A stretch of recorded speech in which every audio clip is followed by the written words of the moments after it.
Pharmaceutical finished products are imported into this country free of duty, free of VAT. Whereas when I'm manufacturing my paracetamol, my Panadol here, on the raw materials, I need to pay duties. Yes, we had SI 110, where we are allowed to bring these raw materials in duty-free. But unfortunately, Mwelwa, with this now we need to pay 50%.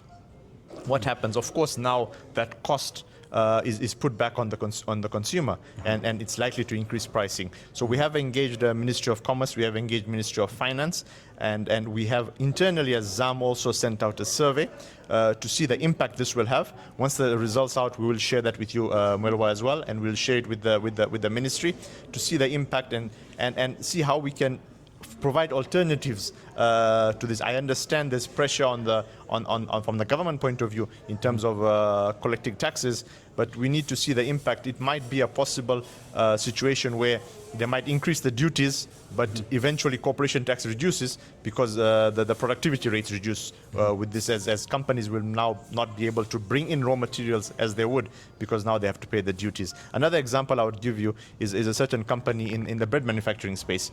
Generally, in bread manufacturing, what is imported is I think it's the byproduct or no, the semi-finished product, and that's used in bread manufacturing.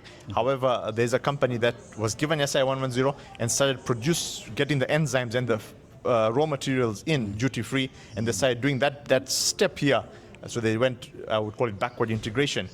And now, does it make sense for them to do that? No, they might as well just import the step ahead. I just can't figure out what the name is, but these are the real impact stories that are out there, which can affect the sector. And myself being involved in the manufacturing sector, SI 110 was a catalyst to grow the sector.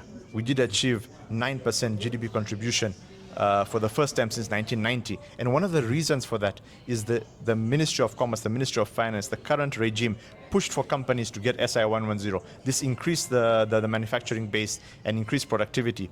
Even if you go in shops like ShopRite and Pick n Pay today, you will see more and more local Zambian products. The reason for that is by having the duty exemption, we have become more competitive with the imported product. By taking this back, are we going to be more competitive, or will the imported product be cheaper? We are yet to see, but we will. We've put a study together, and we'll share the results with you, as I said, from our manufacturers.